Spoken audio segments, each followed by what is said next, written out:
So whether you're accountable for the whole of your digital marketing plan or a channel specialist, it's essential to appreciate and understand the fundamentals of digital strategy. The complexities of each channel, partnered with continuous tech advancements, means it's easy to get lost in the jargon and focus solely on a single metric. Return on investment alone as a metric can be misinterpreted without clarity on the role of the channel which it plays in the overall marketing plan. Consumers rarely have a single channel experience with your brand. It's an increasingly noisy place out there with lots of shiny new platforms appearing constantly.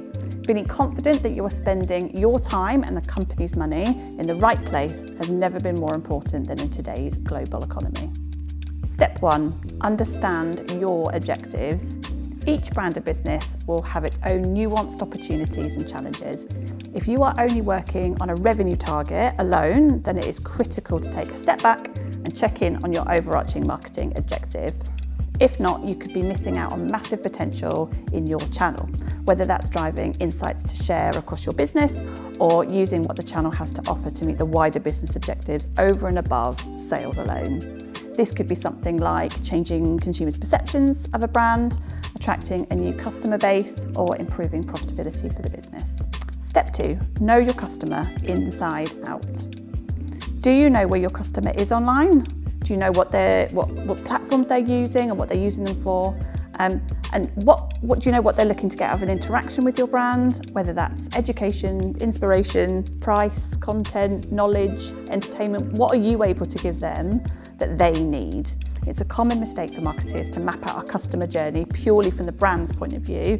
And in the digital world, the customer is the one in charge. They're the one calling the shots. Our job as marketeers is to understand their optimum journey and make it as frictionless as possible. Step 3, be where your customer is and where they want to see you. So, just because a customer can be found by a brand doesn't mean that's where they want to engage with you. How many times do you see comments from customers when an influencer starts to talk about a brand where the fit is just wrong, or they feel like they are being sold something when all they really want to be is entertained?